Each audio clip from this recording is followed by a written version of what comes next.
गबन। भाग प्रथम। बरसात के दिन हैं, सावन का महीना। आकाश में सुनहरी घटाएं छाई हुई हैं। रह रहकर रिमझिम वर्षा होने लगती है। अभी तीसरा पहर है, पर ऐसा मालूम हो रहा है शाम हो गई। आमों के बाग में झूला पड़ा हुआ है। लड़कियां भी झूल रही हैं और माताएं भी। दो चार झूल रही हैं, दो चार झुला रही हैं। कोई कजली गाने लगती है तो कोई बारह मासा। इस ऋतु में महिलाओं की बाल स्मृतियाँ भी जाग उठती हैं। ये फुहारे मानो चिंताओं को हृदय से धो डालती हैं, मानो मुरझाए हुए मन को भी हरा कर देती हैं। सबके दिल उमंगों से भरे हुए हैं। घानी साड़ियों ने प्रकृति की हरियाली से नाता जोड़ा है। इसी समय एक बिसाती आकर झूले के पास खड़ा हो गया। उसे देखते ही झूला बंद हो गया। छोटी बड़ी सबों ने आकर उसे घेर लिया। बिसाती ने अपना संदूक खोला और चमकती दमकती चीज़ें निकालकर दिखाने लगा। कच्चे मोतियों के गहने थे, कच्चे लेस और गोटे, रंगीन मोजे, खूबसूरत गुड़िया और गुड़ियों के गहने, बच्चों के लट्टू और झुनझुने। किसी ने कोई चीज़ ली, किसी ने कोई चीज़।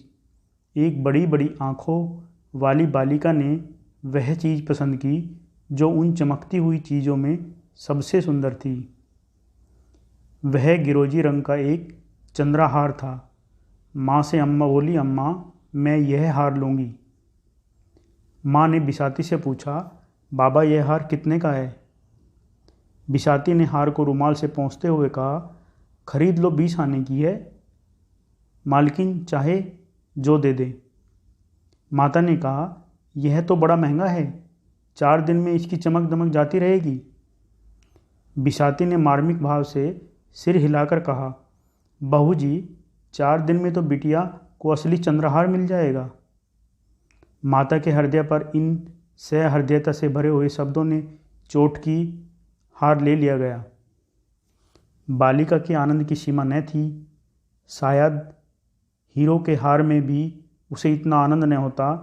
उसे पहनकर वह सारे गांव में नाचती फिरी।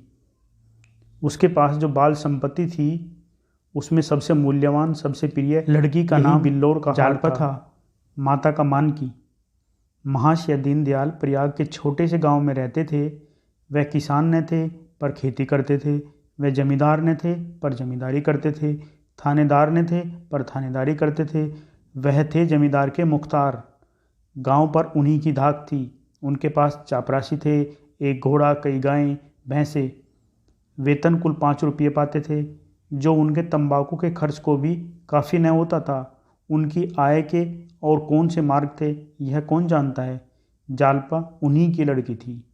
पहले उसके 3 भाई और थे, पर इस समय वह अकेली थी। उससे कोई पूछता, तेरे भाई क्या हुए, तो वह बड़ी सरलता से कहती, बड़ी दूर खेलने गए हैं। कहते हैं मुख्तार साहब ने एक गरीब आदमी को इतना पिटवाया था कि वह मर गया था। उसके 3 वर्ष के अंदर तीनों लड़के जाते रहे। तब से बेचारे बहुत संभल कर चलते थे, फूंक फूंक कर पाँव रखते थे। दूध के जले थे, छाछ भी फूंक फूंक कर पीते थे। माता और पिता के जीवन में और क्या अवलंब। दीनदयाल जब कभी प्रयाग जाते तो जालपा के लिए कोई न कोई आभूषण जरूर लाते। उनकी व्यवहारिक बुद्धि में यह विचार ही न आता था कि जालपा किसी और चीज़ से अधिक प्रसन्न हो सकती हैं। गुड़िया और खिलौने वह व्यर्थ समझते थे, इसलिए जालपा आभूषणों से ही खेलती थी। यही उसके खिलौने थे। वह विल्लोर का हार जो उसने बिसाती से लिया था, अब उसका सबसे प्यारा खिलौना था। असली हार की अभिलाषा अभी उसके मन में उदय नहीं हुई थी। गांव में कोई उत्सव होता या कोई त्यौहार पड़ता तो वह उसी हार को पहनती।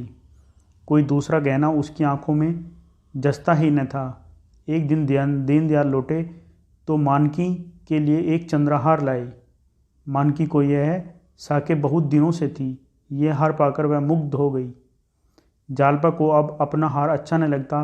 पिता से बोली, बाबूजी मेरे लिए भी ऐसा ही हार ला दीजिए। दीनदयाल ने मुस्कुराकर कहा, हाँ ला दूंगा बेटी। कब ला दीजिएगा? बहुत जल्दी। बाप के शब्दों से जालपा का मन न भरा। उसने माता से जाकर कहा, अम्मा जी, मुझे भी अपना सा हार बनवा दो। माँ, वह तो बहुत रुपयों में बनेगा बेटी। जालपा, तुमने अपने लिए बनवाया, मेरे लिए क्यों नहीं बनवाती? माँ ने मुस्कुराकर कहा, तेरे लिए तेरी ससुराल से आएगा। यह हार 600 में बना था। इतने रुपये जमा कर लेना दीनदयाल के लिए आसान न था। ऐसे कौन बड़े ओहदेदार थे, बरसों में कहीं यह हार बनने की नौबत आई। जीवन में फिर कभी इतने रुपये आएंगे, इसमें उन्हें संदेह था। जालपा लजाकर भाग गई, पर यह सब उसके हृदय में अंकित हो गया। ससुराल उसके लिए अब उतनी भयंकर न थी। ससुराल से चंद्रहार आएगा, वहाँ के लोग उसे माता पिता से अधिक प्यार करेंगे, तभी तो जो ये चीज़ ये लोग नहीं बनवा सकते वह वहाँ से आएगी। लेकिन ससुराल से न आए तो उसके सामने 3 लड़कियों के विवाह हो चुके थे। किसी की ससुराल से चंद्रहार न आया था, कहीं उसके ससुराल से भी न आया, तो उसने सोचा, तो क्या माताजी अपना हार मुझे दे देंगी? अवश्य दे देंगी।